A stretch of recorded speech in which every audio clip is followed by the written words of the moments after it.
Très chers internautes, très chers lecteurs et lectrices, je vous remercie pour avoir pleinement participé au message du livre La fin du règne de l'argent que j'ai mis à votre disposition le 13 mai 2022 et qui aujourd'hui fait, fait parler beaucoup de gens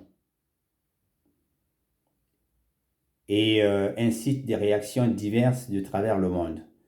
Pour ceux qui m'ont écrit depuis le Canada, ceux qui m'ont écrit en Belgique, ceux qui m'ont écrit en Afrique, euh, et encore un qui m'a écrit depuis les États-Unis et qui a donné sa vision des faits.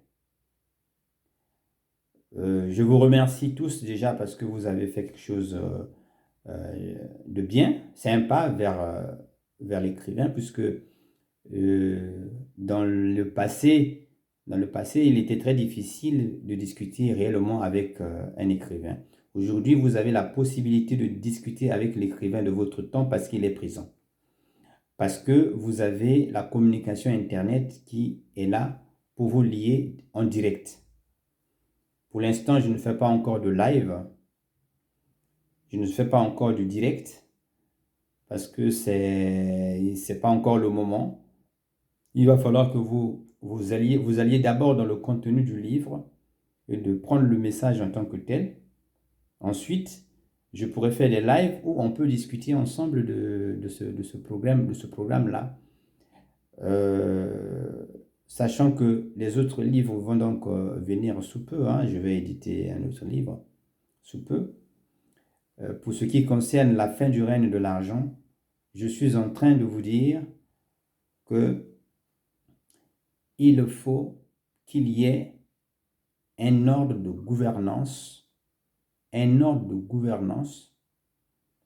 qui mettrait des gens dans une position où on va éradiquer la pauvreté.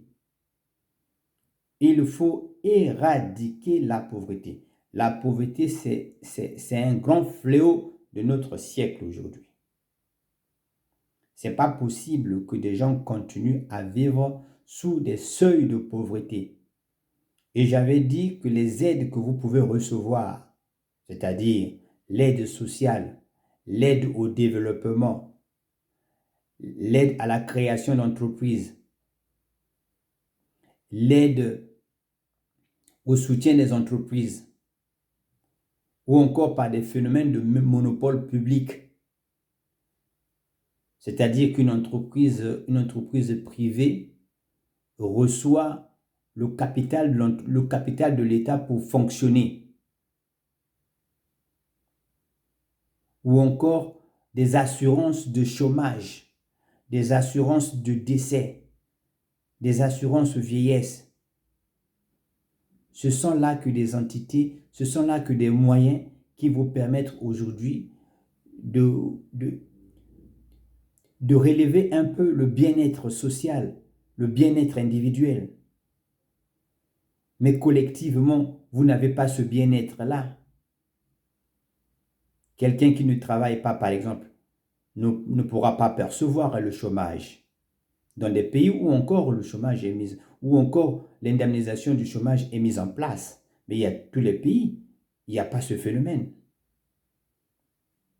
Dans des pays où encore le système social de santé publique est mis en place.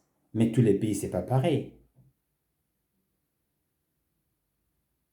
Sachez que si vous vous contentez d'arrêter la misère sur un coin de la terre, mais sur l'autre coin de la terre, la misère va continuer à continuer à courir. Et vous connaissez toujours les mêmes situations.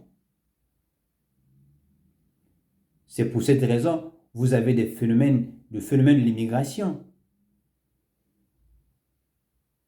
L'immigration, entre guillemets, que vous appelez migration économique. Mais non, ce n'est pas une migration économique. Les gens vont immigrer parce qu'ils sont en train de souffrir chez eux, parce que les conditions de vie ne sont pas dignes. Et ainsi de suite. C'est pour ça que je disais dans une vidéo que vous êtes dans un monde globalisé et dans un monde uni par le réseau. unis par la connexion. Et j'ai soulevé un point très important,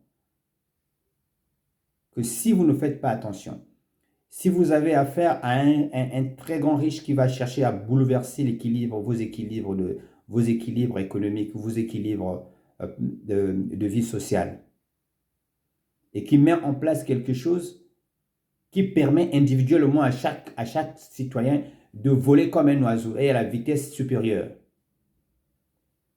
La police sur terre restera sur terre. Les guerres vont naître. Parce que certains auraient tendance à protéger leur richesse.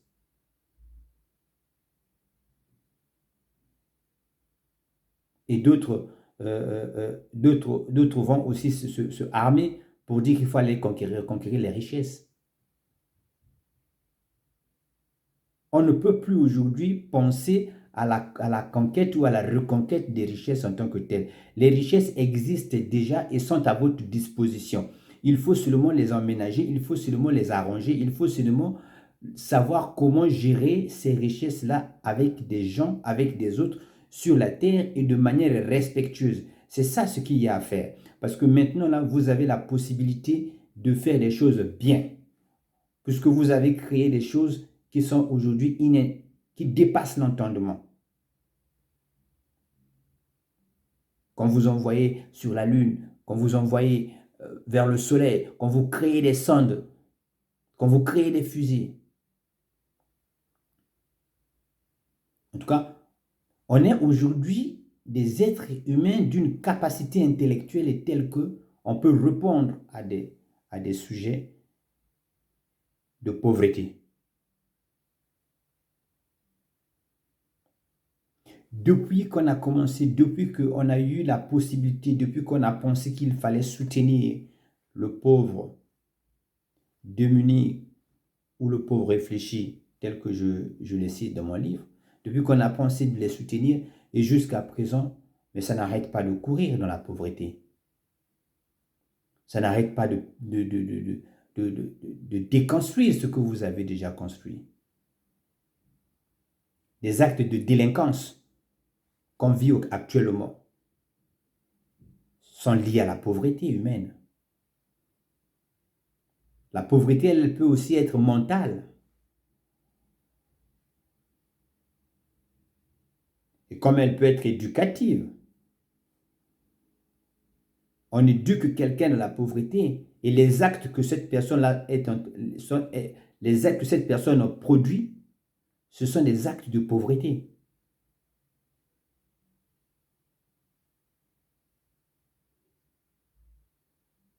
C'est comme quand vous dit, bon, j'ai donné la vie à un enfant. Est-il que je n'ai plus espoir dans cette société et j'éduque mal mon enfant? Mais oui.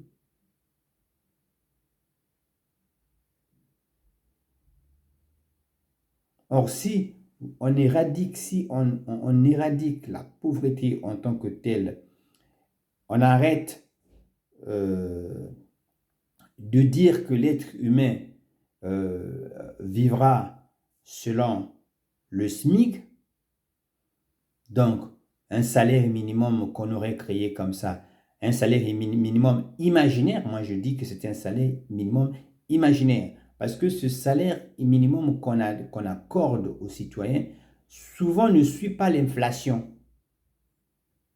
C'est-à-dire la hausse des prix sur le marché.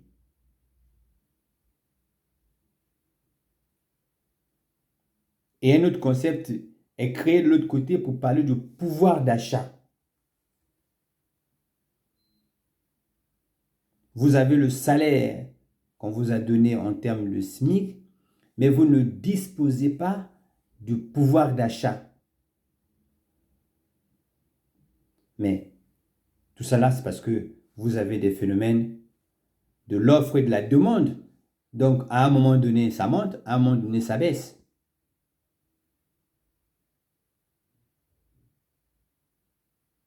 Pour éviter qu'on puisse rester dans un cercle vicieux où nous allons continuer à traîner en nous les sentiments de haine, les sentiments de jalousie, les sentiments de criminalité.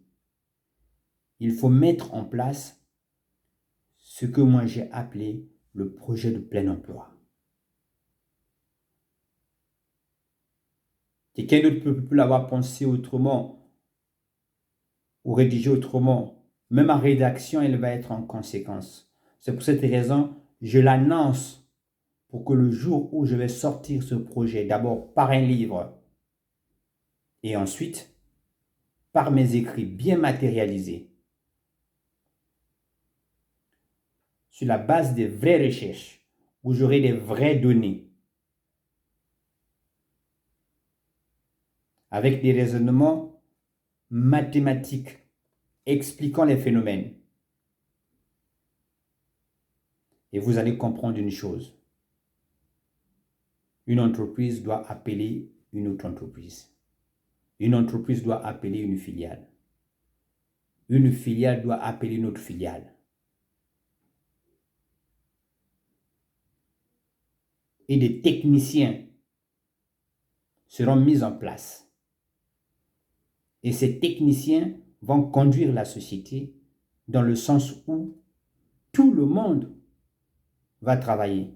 On ne peut pas accuser quelqu'un aujourd'hui du fait qu'il soit au chômage involontaire. On ne peut pas.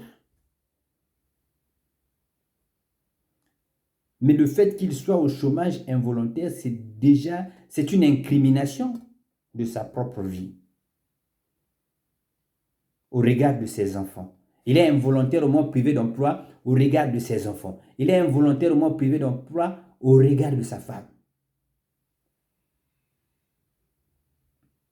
Comment il va faire? Il peut développer un comportement de pauvreté. Vous en avez un, vous en avez deux, vous en avez trois. Et vous arriverez à des vrais scénarios. Mais c'est des scénarios qui vont vous mettre à mal.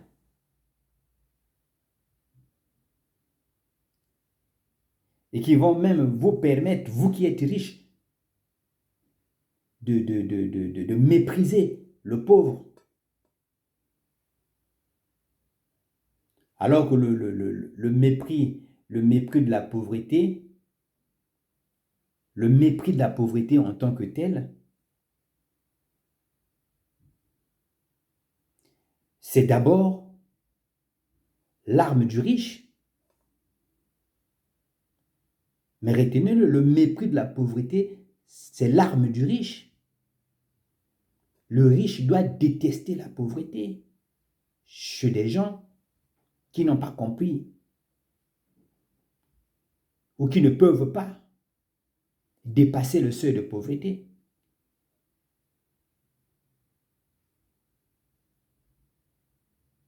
Mais le riche doit disposer des moyens pour éradiquer ce genre de phénomène. Ou celui qui est inculpé, celui qui est aujourd'hui accusé par ses moyens de vie et par son train de vie, parce que nous ne pouvons pas vivre dignement, celui-là se retrouve aussi dans des situations indignes.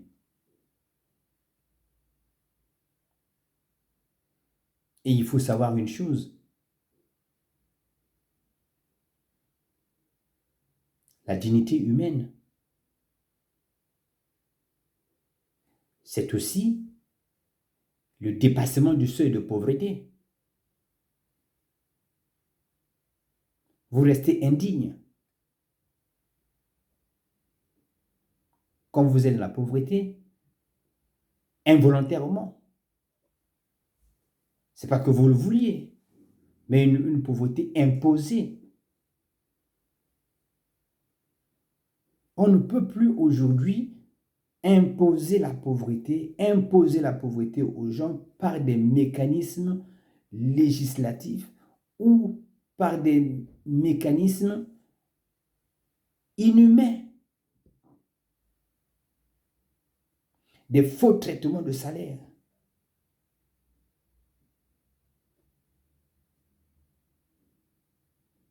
On traite le salaire, mais pour vivre en convivialité avec le personnel.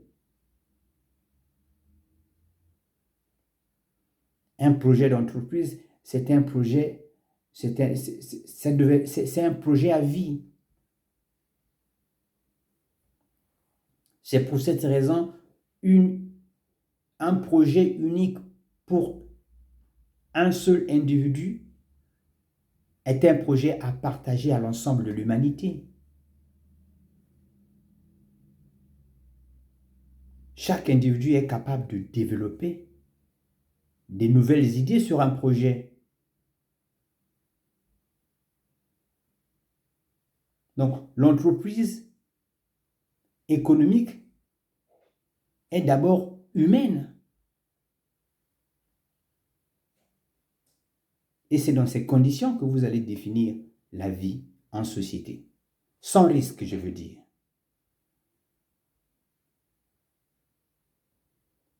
Je me limite là. C'est votre écrivain. Je reste à votre disposition et je répondrai à toutes vos questions, à tous vos commentaires, à ceux qui sont déjà enregistrés sur mon compte YouTube Vision Écriture et ceux qui ne sont pas encore enregistrés sur mon compte. Je vous remercie pour le temps que vous m'avez accordé. Je vous remercie pour le soutien que vous apportez à l'auteur du livre et à l'œuvre pour les générations futures et actuelles. Bien des choses à vous, bon courage à vous, portez-vous bien, à bientôt.